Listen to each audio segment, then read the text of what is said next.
Hello, everyone. This is Logan59XP here, and as you can see, once again, I am doing a little webcam thing at the beginning, and that is because this is not really a special occasion, but considering how long I've been waiting for this, I figured we may as well. So, you've seen the title of this stream. It's finally here 5 years later, and yeah, it's been 5 years since the release of 3D All Stars, and as such, all the streams I did back on Twitch, back when I used to stream on Twitch, and of course, I ended up re uploading them over on the secondary channel. So, for whatever reason you want to see my playthroughs of 64, Sunshine, and Galaxy 1 from 3D All Stars back when it first came out, you can go do that. It's over on my secondary channel if you want to check it out.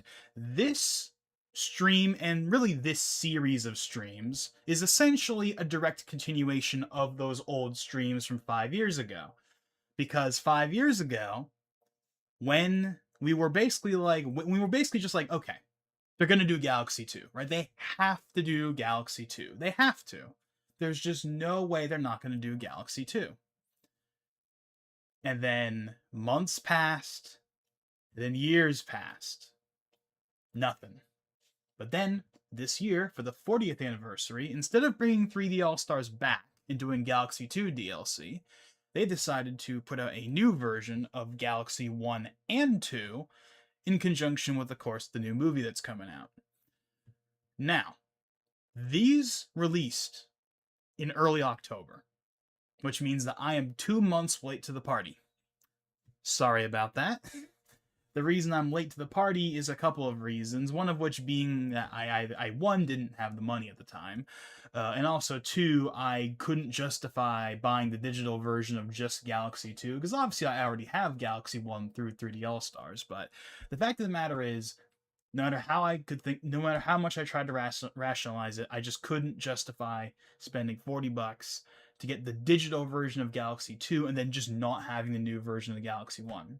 Now, if the Galaxy 1 they put out was literally just the 3D All Stars version, but its own standalone purchase, then of course it wouldn't matter. But it wasn't.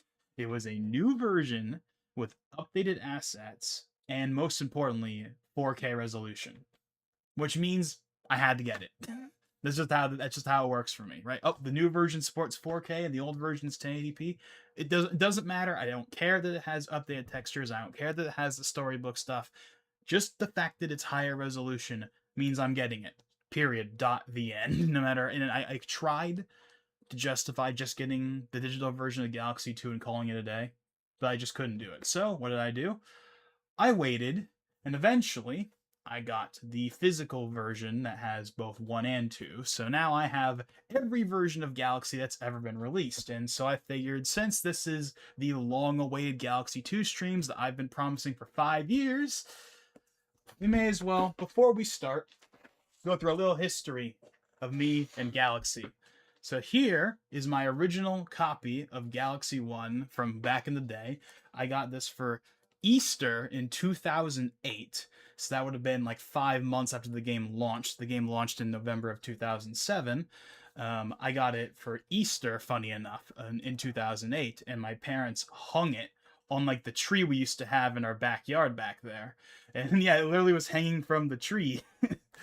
So yeah, and I think I remember that I actually got as far as like the third dome on the first day, I want to say. I know I got to at least the Beach Bowl. Yes, it's funny how I can still remember that all these years later, playing it out in the living room on our old CRT and all that stuff. But yeah, so this is my original copy, and it still works. Unfortunately, I could be wrong, because I haven't seen a new copy of this in 15 something years. But as far as the cover, as you can see, has been ripped off a long time ago. It's still in okay condition, the manual that is. Yeah, and then of course I have the old Club Nintendo thing. Go ahead, try and read the code. It doesn't matter anymore. Club Nintendo is long dead. I'm not even sure if you can see it because the webcam is totally blowing it out. But if you can see it, then, oh, there it is. There's the code. It doesn't mean anything, obviously, anymore, so who cares if you see it. Plus, I probably redeemed it, like, forever ago when that was still relevant. But yeah. Oh, actually, this is kind of interesting. This actually is not for Club Nintendo, although I'm sure you could have used this for Club Nintendo back in the day. Again, I'm not sure if you're going to be able to read this or not. But look, it says sign up for My Nintendo. So this is before Club Nintendo was a thing. I thought Club Nintendo was like the original thing, and then of course we got My Nintendo in 2016. Now apparently there was a My Nintendo before Club Nintendo, so it was the original My Nintendo from I guess the 2000s or whatever, then the Club Nintendo that we all knew, and then of course there's the modern My Nintendo. Okay, so I did not know that, but anyways, point is, so yeah, there's the disc. I don't know if you're going to be able to see it, but my name is actually written on it. Why is my name written on the disc? It's because a long time ago, and I'm not even sure who this was. I don't remember. Although I still remember the house. I still remember the house. I still remember the inside. I still remember the room and everything. But someone's birthday. I went to someone's birthday, way back in the day, and I brought Galaxy to play it on their Wii. So my mom wrote my name on the disc to make sure I didn't get mixed up with theirs if they had it or whatever. So yeah. So that's Galaxy 1. And Galaxy 1 is my favorite 3D Mario. It's one of my favorite games of all time. So of course I have to have every single version of it, no matter how many or lack thereof changes there are. It's just kind of how it is, They're just those games that you have to have every version of. Like I have 3 versions of Persona 5. I have Vanilla Persona 5 on PS4, I have Persona 5 Royal on PS4, and then I have Persona 5 Royal on PS5. No, I did not pay full price for it. Just to get that out of the way, I got it for like $20 on Amazon in 2023. But the point is, I have all 3 of them. And the version of Royal I have for PS4 is like the launch day steelbook. So I have 3 copies of Persona 5. I'm sure there's, I have Minecraft on like every platform it's on. But to be fair, Minecraft is like, it's Minecraft. So that's not really saying much. But point is, Galaxy 1, absolute classic. You don't need me to tell you that. Everyone knows this game is amazing. Amazing soundtrack, whatever. You get the idea. So that's Galaxy 1. Galaxy 2, what we're actually here to play today, although not this version, of course. This, again, is my original copy of Galaxy 2 from back in 2010 when it came out. This one is obviously in much better shape than Galaxy 1, although it's definitely not perfect. So this one actually still has the cover on it for the manual, and the manual itself is in really good shape because I never really looked through it that much, as opposed to the Galaxy 1 manual. I still have the little basic, like, quick start guide thing here. So I still have that, and again, it's in pretty good shape. And then, of course, we have the little advertisement thing of, hey, go check out all this other stuff. We got, Mario, we got Mario Bros. Wii Sports Resort, Mario Kart Wii. Of course, I have all those games. So yeah, that's what that looks like, I suppose, in case you're interested for whatever reason. I know, again, this is not the best quality ever. This is not the greatest webcam ever. This is not a great lighting setup. I don't normally do webcam stuff, but still. Oh, and here's a little bit of here's something that's kind of neat. Look at that. They reference Netflix. Right, you're right, because obviously Netflix is on the Wii. There's the virtual console that everyone so desperately wants to come back. Yeah, and then there's no Club Nintendo insert in here though, or at least it's not in here right now. Maybe I lost it or something, but I still have the Galaxy 1 My Nintendo thing, so yeah. And yeah, the disc is in much better shape. Okay. Now, before we move on to the Switch, this sucker. Yes, I actually have this from back in the day. I remember bringing this to school and like reading it, during like, recess or whatever. At least I remember there was like one like event we did at school where like you could bring a book to read or whatever and eat or whatever during like, something. And of course I brought this to read, among other things. But yeah, so this is my original guide from 2010. And while it's not in perfect shape, it's in pretty good shape, all things considered. Obviously you can see there's some tape right there, but yeah, we got that. Now the reason why I'm bringing this up, aside from the fact that this is like one of the only guidebooks I have, I mean, we also have a Sonic Colors guide, but I never really used that. That was more so my brother. This was like the guidebook I had back in the day. And the reason I'm bringing this up, aside from the fact that it's cool that I have it, because, it's pretty neat, is the fact that I actually intend to use this. Not for the initial playthrough, but once we get to the green stars, if I really cannot find one, instead of, just going on the wiki and trying to find it that way, we're going to go old school. We're going to use the guide specifically, at least as long as the green stars are in the guide. I think the green stars are in the guide. Although, yes, they are. They are in the guide. I just wanted to check real quick. So when we get to the green stars portion, and I really feel like I have no idea where the hell one of the green stars is, we're going to bust this sucker out and we're going to actually use it, because we may as well, right? And then finally, that of course brings us to the two most recent Galaxy releases, this time for the Switch. We of course have 3D All-Stars. Obviously got this when it came out, and obviously 3D All-Stars had its controversy, namely with the infamous limited release strategy, but here it is. Not really much to say about it other than I have it. Obviously, I was going to get this no matter what, and not just because of Galaxy, but also because Sunshine in particular. 64, I like 64, but it's definitely the least important of the three games in here for me personally. But yeah, so we got 3D All-Stars. And then, of course, finally, what just came out 2 months ago, Galaxy 1 and 2. And yes, we have two versions of Galaxy 1 on the same system, which is kind of weird. Yes, the newer version is better. It has enhanced textures, it has the storybook stuff, it's 4K instead of 1080p, which is the main reason why I had to have it above anything else. But it is weird that there are two different versions of the same game that are different versions on the same hardware. Again, this is not just the 3D All-Stars version repackaged. This is a actually new version.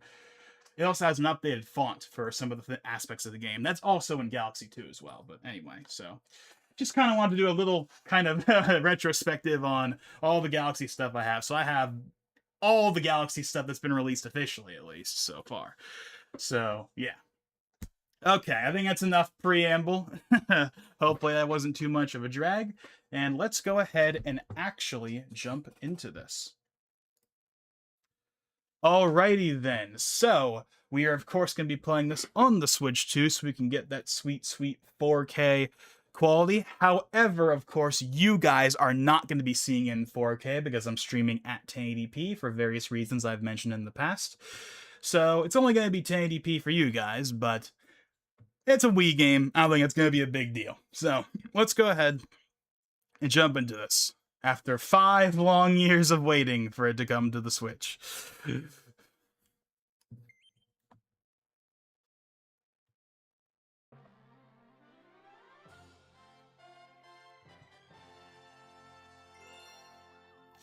Now, if I'm gonna nitpick, and I'm going to, because this is a complaint I had with Galaxy 2 back in the day. Even as a kid, this always really bugged me.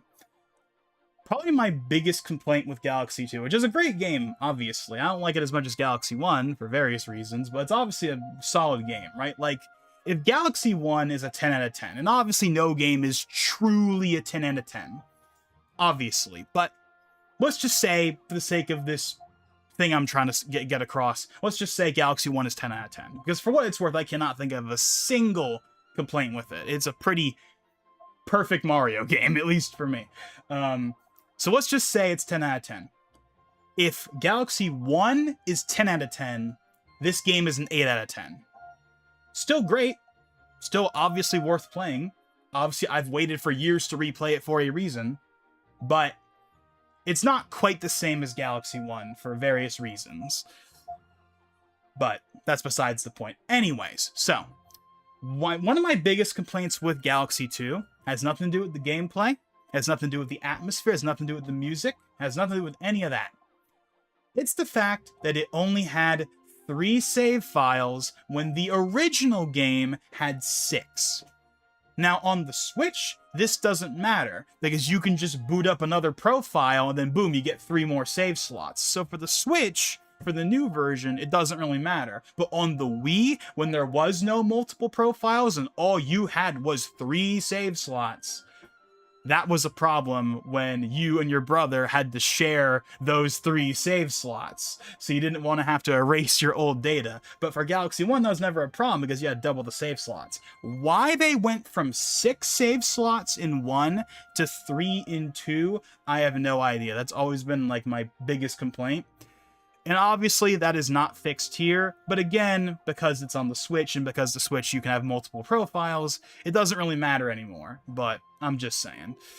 So, I am playing with a Pro Controller. I played with the Pro Controller, so when I did 3D All-Stars years ago, I also played with the Pro Controller, or at least I'm pretty sure I played with the Pro Controller back then, and I thought it was fine. Obviously, if you want the most authentic experience, then you want to use the Joy-Cons, you know, trying to emulate the Wii Remote and Nunchuck and all that. But personally, I think that using the Pro Controller is fine. I didn't have any issues with it when I did Galaxy 1. I don't think it's going to be any different here. As long as everything works fine, then this is what we're going to do. So let's just go ahead and we'll go ahead and just use good old Mario. Oh yeah, that's right. The new versions of these games add the assist mode feature that's in Odyssey and in Bonanza. We're obviously not going to be doing that, but yeah, so that's a thing. So, alrighty then. Let's go ahead and finally start this sucker.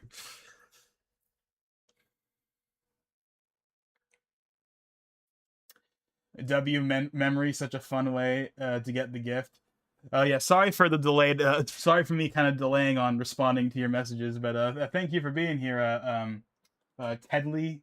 Sorry, no, Teedle YT. Sorry, I'm probably butchering your name, but thanks for being here. Thanks for being here, though. Yeah, that was a pretty good memory, yeah, for sure.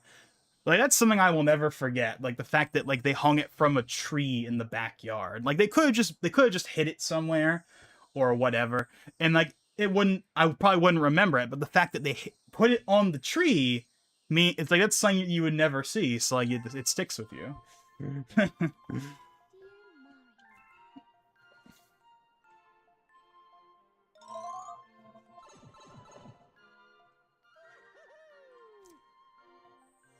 So one of the things that kind of tells you how different Galaxy 2 is compared to the first game is honestly just the music. Like, just this music track you're hearing right now. Right, this is, of course, a new version of the Star Festival theme from the first game. But it's a lot more lighthearted and fluffy. And I'd say that's probably the biggest thing that makes Galaxy 2 different than Galaxy 1. Galaxy 1 has this very, for lack of a better term, spacey, like deep, dark atmosphere that's not really in Galaxy 2 for the most part. Galaxy 2 is definitely a lot more upbeat feeling to me, both in the music department and also just when it comes to like the environments. Like, think about it. A lot of the Galaxy 1 galaxies are like very much in a galaxy, but a lot of the Galaxy 2 galaxies, you know, they have, like, you know, earthy skies and stuff. So, like, you know, it's not every galaxy, of course, but, like, in general, the galaxies don't feel like galaxies as much as they do normal levels, if that makes any sense because of that. Again, still a great game, but it definitely doesn't have quite the same atmosphere and the same feel as the first game. And if we ever did get Galaxy 3, which obviously a lot of people, myself included, would obviously love to see, I definitely would want them to go back to a feel that's more in line with the first game, for sure. But at this point, I mean, just getting another Galaxy game is really all that matters. I mean, if it's basically Galaxy 2, if that makes any sense, I'll take it.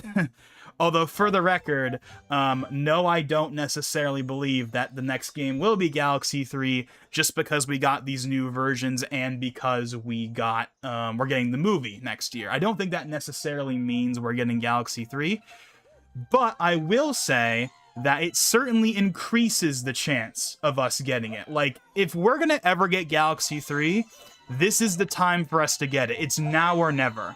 We're either getting it now, or we're never getting it.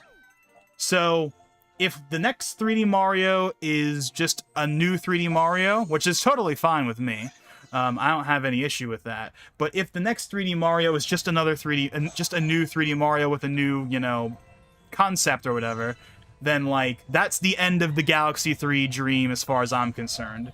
It's kind of like when Mother 3 didn't get localized in 2016 after all the rumors and after, you know, we got Lucas in Smash 4, then we got Earthbound Beginnings, aka Mother 1. We got that released in the West finally. It's kind of like, well, if we're not going to get it in 2016, then we're never getting it, at least in its original form. Now, I do think we're going to get an Earthbound trilogy remake type thing at some point.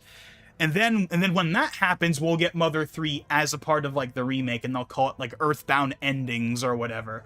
But as far as the original GBA version, I think that dream is long dead, and if you really want to play it at this point, I mean, I know it's kind of beaten into the ground and overdone, but I mean, go play the Tomato translation.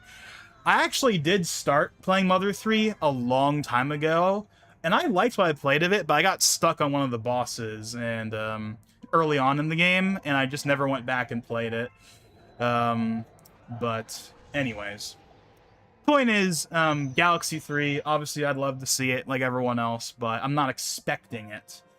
And I don't think you guys should either. Don't go into, like, probably the June direct, not February, because they're gonna probably do what they did with, so if you remember in 2023, right, we got the Mario movie in April, and then we got Wonder announced in June, and then it came out in October.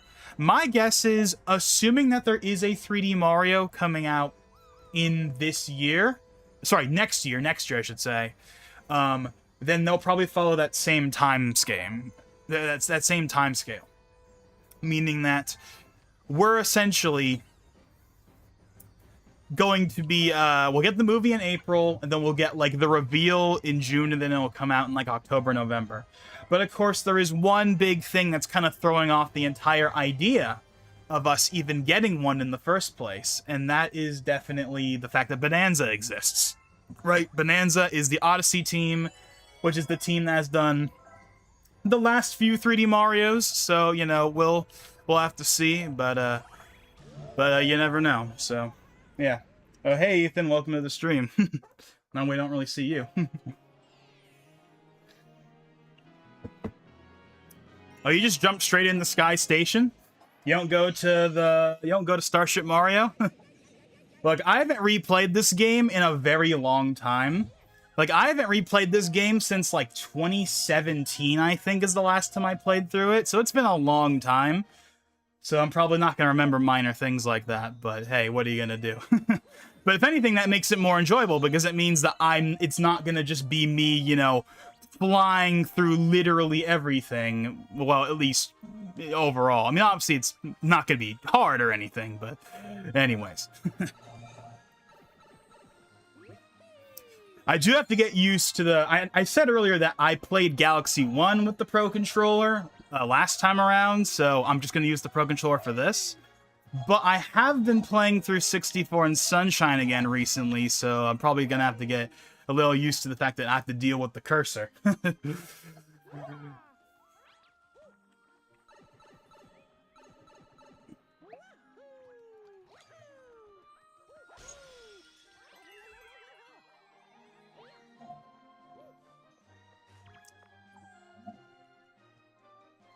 Wait, you can't fast forward? I thought you could just mash to fast forward. Oh, never mind. You hold it down. I forgot.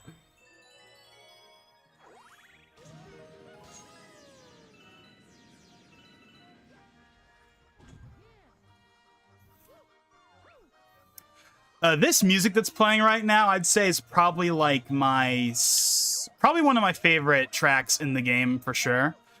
The Galaxy 1 soundtrack is so iconic that it's kind of almost an unfair task. I like the Galaxy 2 soundtrack overall, but the first games is definitely more memorable. But I'd say this is one of the few ones that is like a very memorable track from this game for sure. That's probably also because it's literally in the reveal trailer. So that probably doesn't help. That probably helps it as well. I'd say this, the Cloud Galaxy music, and then like one or two others. And then the rest of them are kind of just like, they're fine.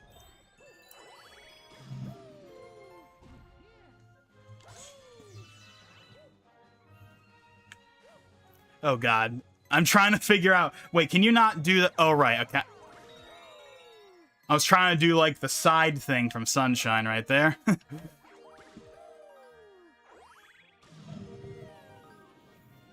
1/2? I mean, yeah. I said that earlier, and I know I've said that to you before, but... Again, like, the way I kind of thought of it, like I said kind of earlier before you joined, is kind of like, if Galaxy 1 is like a 10 out of 10, and obviously no game is strictly perfect, but let's just say for the sake of it that it's a 10 out of 10, then this game is like an 8. It's still good, it's still good, it's still pretty good, but it's not quite the same. Doesn't have quite the same atmosphere, doesn't have quite the same music, doesn't have quite the same feel, but it's still a fun, good game. I mean, I wouldn't be replaying it if it wasn't good, obviously.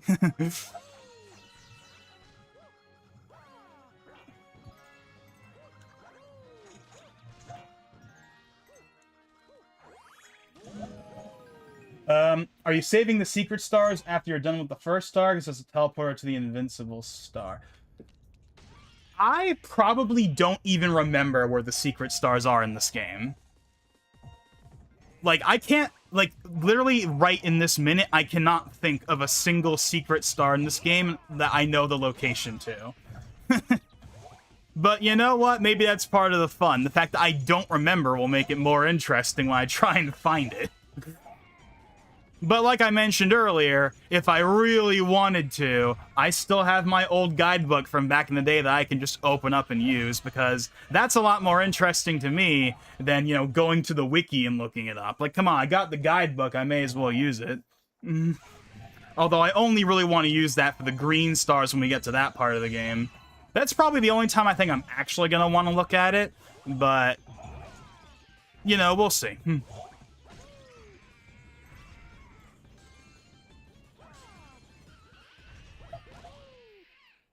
Alrighty, simple and straightforward there.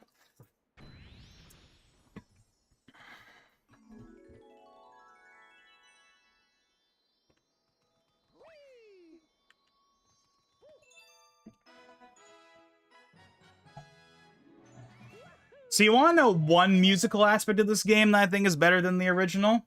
That thing you just heard right there, like the obtaining star theme. The version that's in the first game is like a MIDI version. It's fine, but like this one is like a proper like version of it. So that's like probably one of the few musical aspects I would say is solidly better than the first game, is like the Stargate theme sounds much better in this game by comparison to the first one.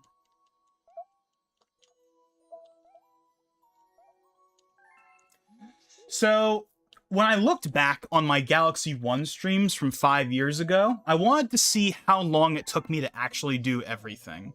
Like, I wasn't sure if I even did Luigi on stream or not, because it had been that long. But I checked, and no, I did. So I did all of Galaxy 1, both Mario and Luigi, and obviously the final, like, purple coin thing on the starter area. So we did everything, and that took us 9 streams to do. However, the length of the streams very much varied. Like, we're talking like some of them were as low as 1 hour and 30 minutes, and some of them were 5 hours. So it was a lot of variance. I'd like to try and make that a lot more consistent. Like, my plan is minimum 3 hours per stream. That's at least the plan I have going for us. So hopefully we'll be able to finish this game, and I mean, again, all of it, all 242, in like maybe 7 streams instead of 9, just as like a theory. But again, we'll have to see how that all pans out. But we're definitely doing everything, without question.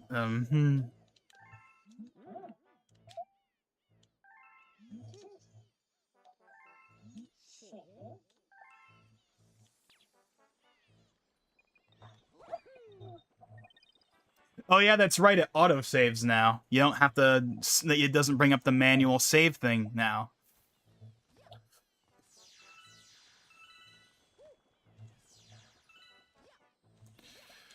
Alrighty then.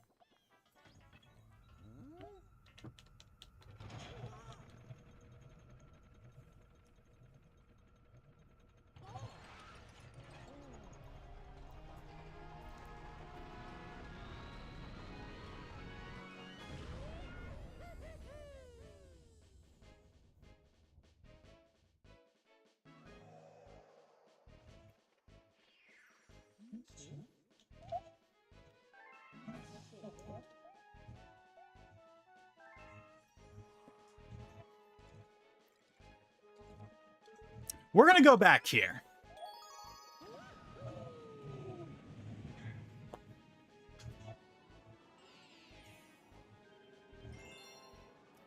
I'd like to do all of the galaxies in a row so I don't have to backtrack. I mean, I know we're gonna have to backtrack for the green stars way later, of course, but that's a whole other thing, so. But for the main stars, I would like to try and get as many of them done in a row as possible for each galaxy, so I don't have to come back later.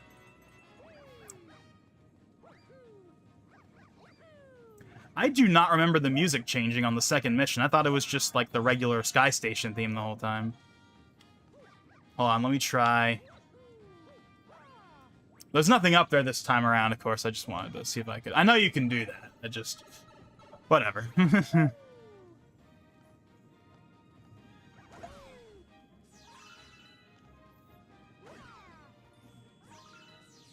Oh, it's kind of weird to see it bring up, like, the Joy-Con instead of the Wii Remote for that.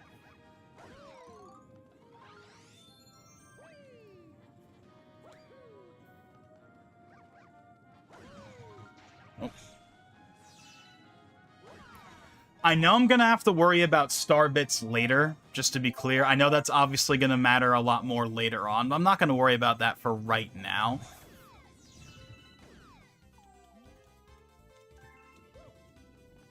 What? Oh, right.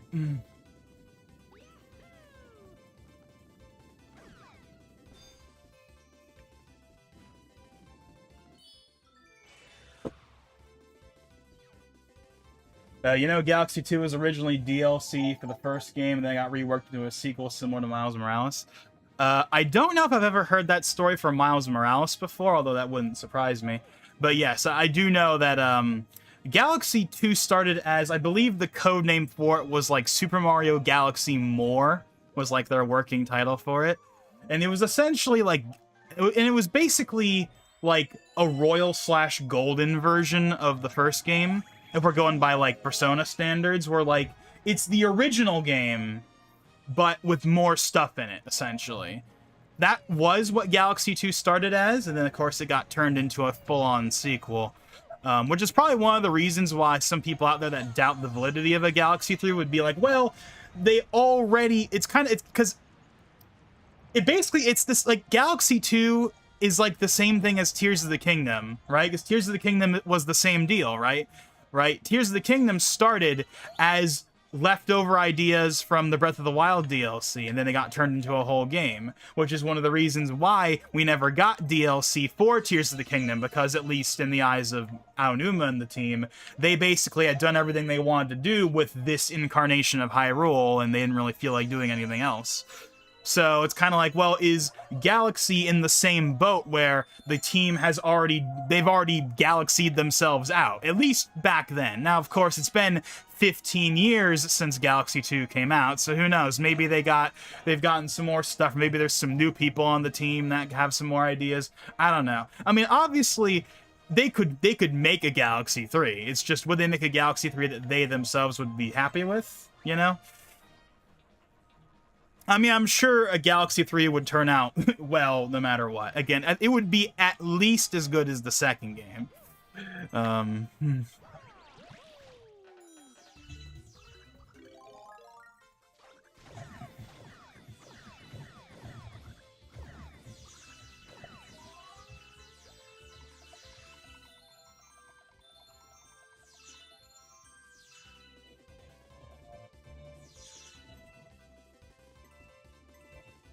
Why am I not teleporting back? Okay, there we go. I was like, why am I not teleporting back already?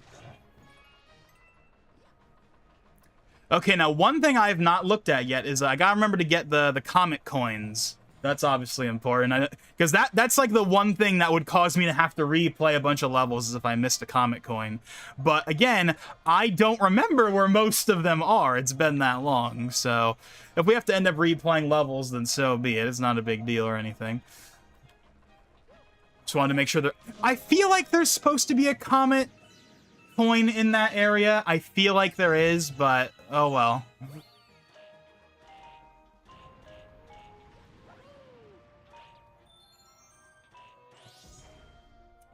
Miles Morales made Mario Galaxy. Hey, Valentine, welcome to the stream. Oh my god. Almost fell into the black hole. Dang it. I'm trying to do the sunshine, like, side flip. And I'm so programmed to do that right now. But that's not in this game. You got... There we go.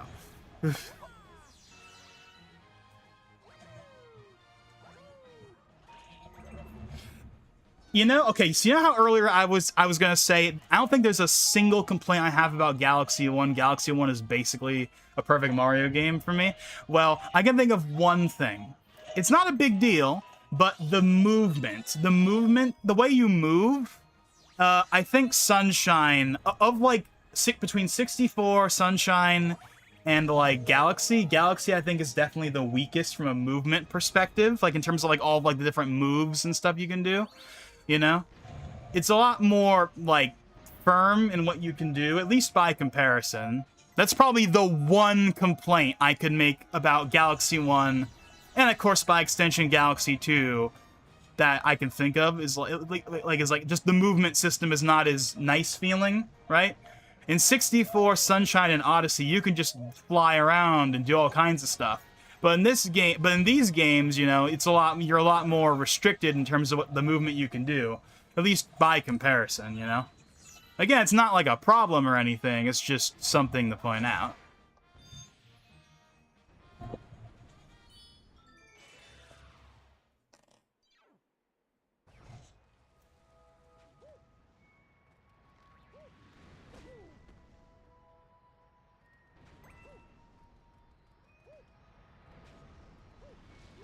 Oh, dang it. Oh, wow. That's pretty bad on me right there, to die at such a... in such a pointless way.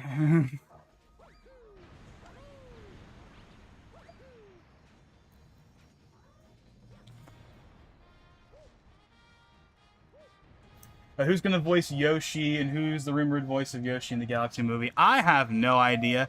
Like, I've thought about, like, what they're gonna do for Yoshi in the movie. I mean, personally, I think what they should do is they should just use his normal voice. Like, just reuse, like, the voice clips from the games, and just have him say Yoshi. Don't make him talk, right? Like, I don't want Yoshi to talk, really. I don't really know if that would be a good idea. I kind of feel like Yoshi... It'd be like...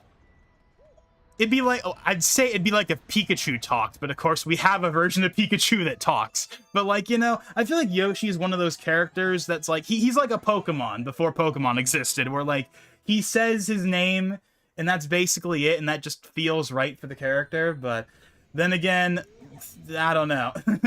They're probably gonna have him speak, even though I don't think that's a great idea.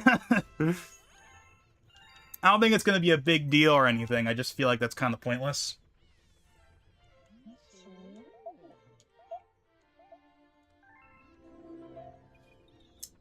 The Mario Sunshine level. In the river level. So, yeah, the river level, that level is probably the hardest mission in Galaxy 1. In Sunshine. I mean, when I was replaying, again, as I mentioned this yesterday when we did the Game Awards streams, but I've done a full playthrough of both 64 and Sunshine recently, just on my own, offline.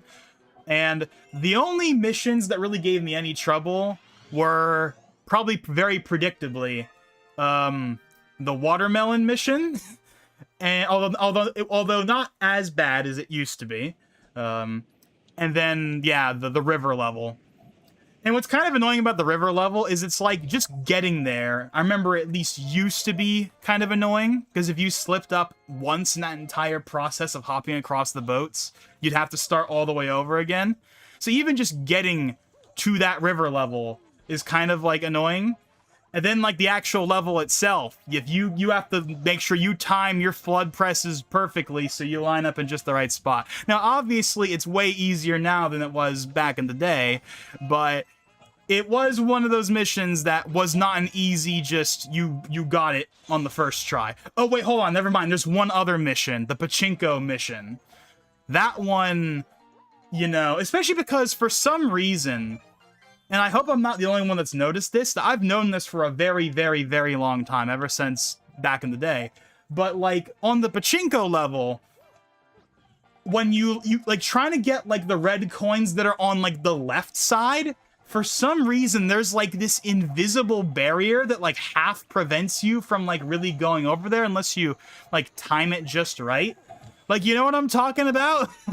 Like, you know, for those of you that have actually played that level, like there's like this weird invisible barrier that only happens on like the left side of the pachinko thing, but not on the right side. That makes it like harder to get those red coins.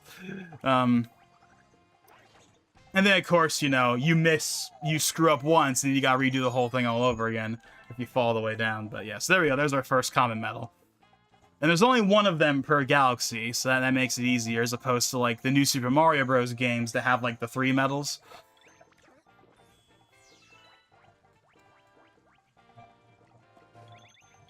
Oh yeah, right, you can do multiple of those at once.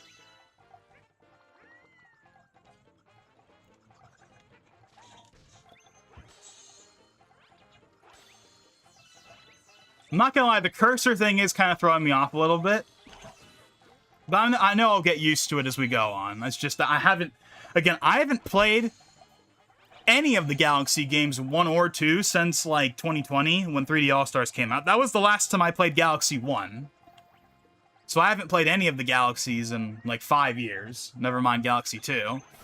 So I'm not used to, like, this control scheme. But I don't really want to do the Joy-Cons either. So we're going to just keep on doing it this way. Unless it really becomes a problem, then we'll switch over to it. But, again, I don't remember it being much of a problem in 2020, though. So I think I just have to get used to it, really.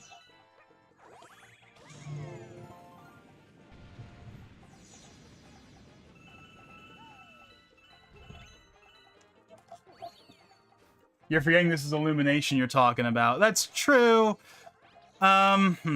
You know, I kind of wonder, like, who, like, my impression of basically, like, is essentially this. So, obviously, Nintendo is heavily involved with these movies, right?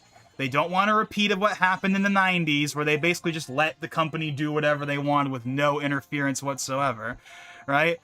So, basically, they're the ones that sign off on basically everything. Right? Like, Miyamoto, who's obviously very involved with these movies, like, basically he and Nintendo have, assumedly, the final say on pretty much everything that happens in the movies.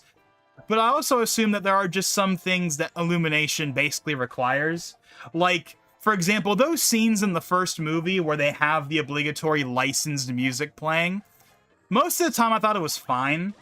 The only time it was really distracting was that one scene when they go to like the DK jungle, when Take On Me starts playing out of nowhere, when apparently they had a remix of like DK music that they were gonna play originally before it got replaced with Take On Me. Like, that definitely did not need to be there, but I didn't really have an issue with holding out for a hero during like the training sequence.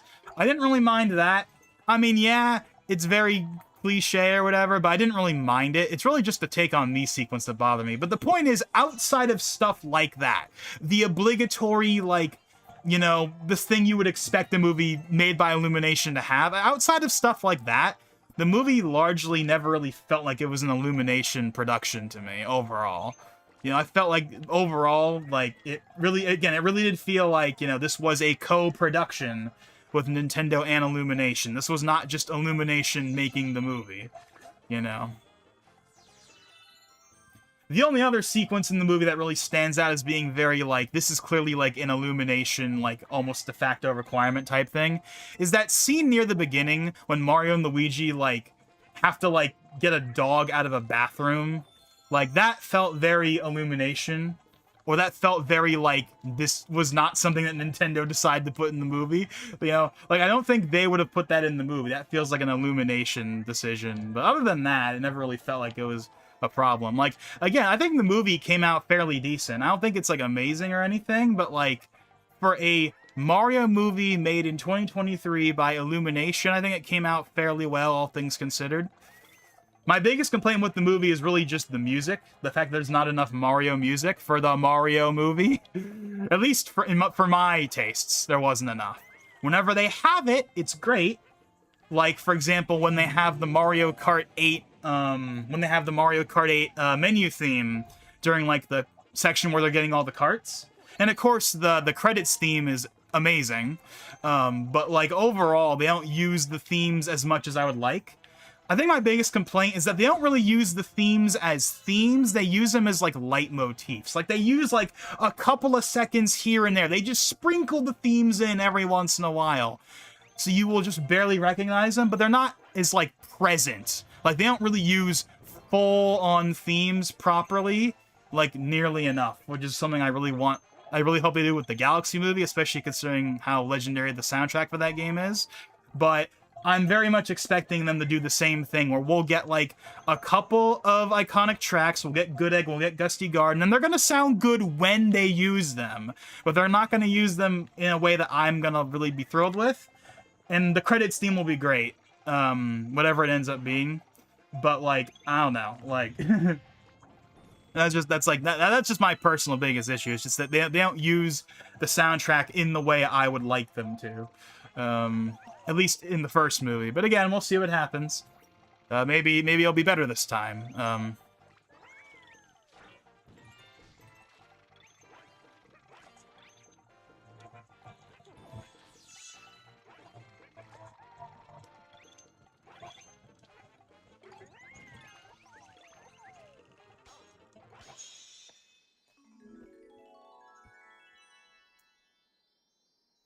Fun fact, did you know that Galaxy 2 came out the same year as Shrek Forever After? Yeah, that was 2010, right? I don't think did I see that movie back in the day? I don't know. I think I might have saw it once on DVD at, like, someone else's house. I don't really remember much of it. I know that it has its fans, that last movie. But it's not nearly as memorable as like the first few, particularly the first two, of course, which everyone agrees are like the best of the four that we have so far. It's like the pattern seems to be Shrek 2, then Shrek 1, then, depending on who you ask, Forever After, which is the fourth one, and then like Shrek the Third tends to be at the bottom. I didn't really have a problem with Shrek the Third back in the day, but it was always my least favorite of like the first three for sure. But I never really minded it as much, even though, of course, now everyone talks about how much they don't like it and all the issues people have with it. But yeah, and of course we have the new one coming out finally after so long. But it has, of course, a changed-up art style that people aren't thrilled with. But you know, I don't know. I'm probably not going to end up seeing it, but hopefully it's good. I mean, it's DreamWorks' flagship franchise, so I sure hope it's good.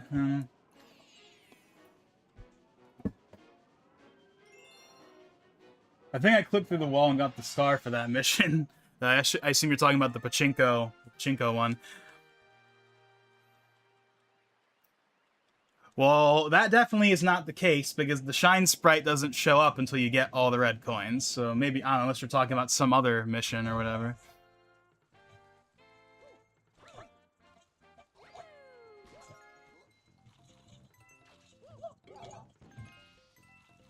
I think I've mentioned this before, but like the Galaxy games, in my opinion, are never going to need a remake.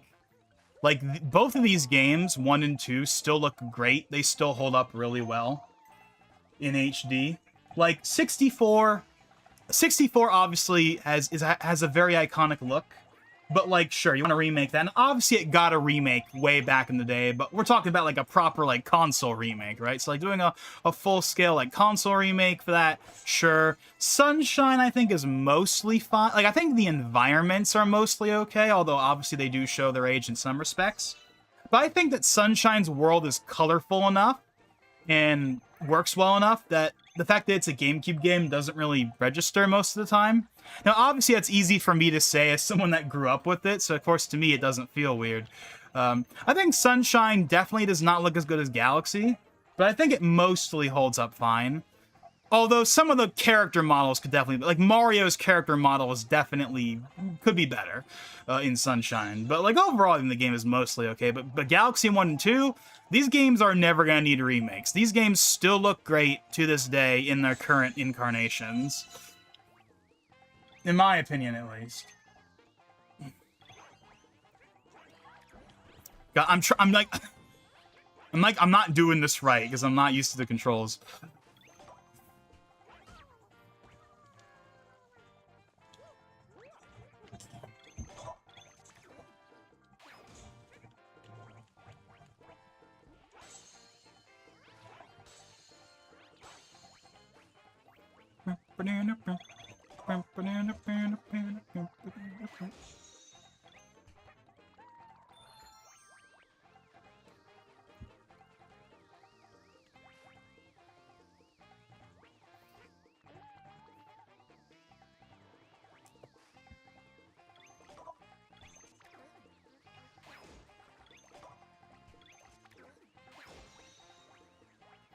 Okay, where am I supposed to go again?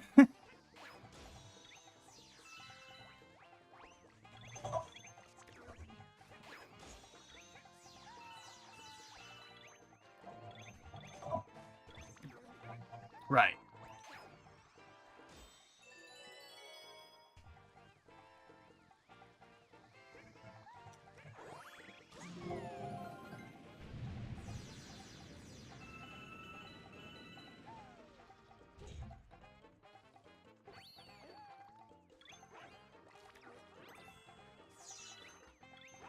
Yeah, I keep trying to do. I keep pressing the spin button for some reason.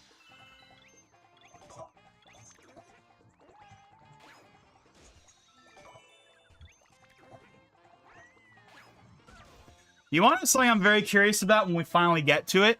When we finally get to do the infamous perfect run, the final level in the game. Like, I do remember that level being really annoying as a kid. But of course, that probably means it's not gonna... Oh, wait, what? Hold on.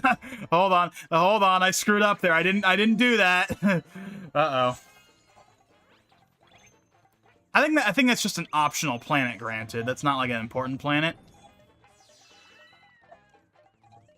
But you know what? Screw it. We're gonna go and do it anyway. I want to go to that optional planet, even though we really don't have to.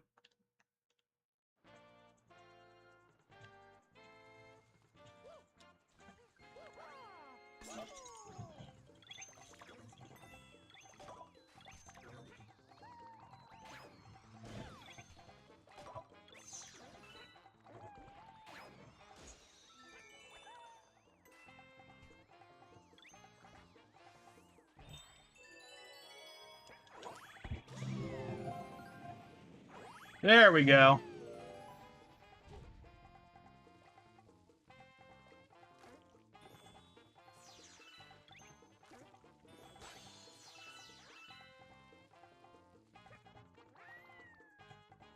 Whoop.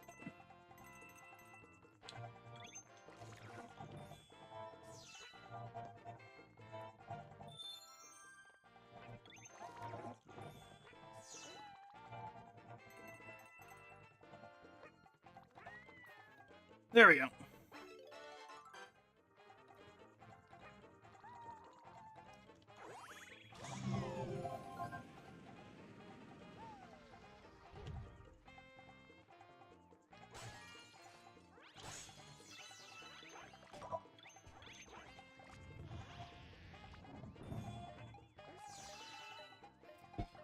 It does look really good at 4K. So, obviously, if you play this on Switch 1, it'll be 1080p. But if you play it on Switch 2, it is indeed 4K. And not DLSS 4K, like 4K 4K. Now, that's not really surprising. I mean, it's a Wii game, but still.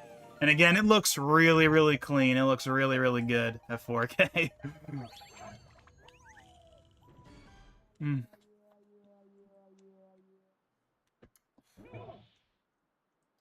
Yeah, I think I got I think I got the wrong one. I want to do a full Galaxy 1-2 remake next month. I think you mean like replay.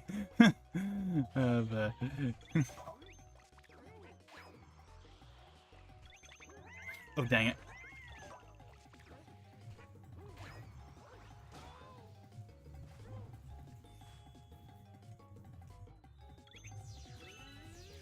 Do you think that Trammel Tillman? Is that what you're talking about?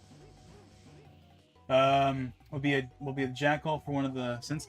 To be completely honest, I'm really not. I don't know what you're talking about.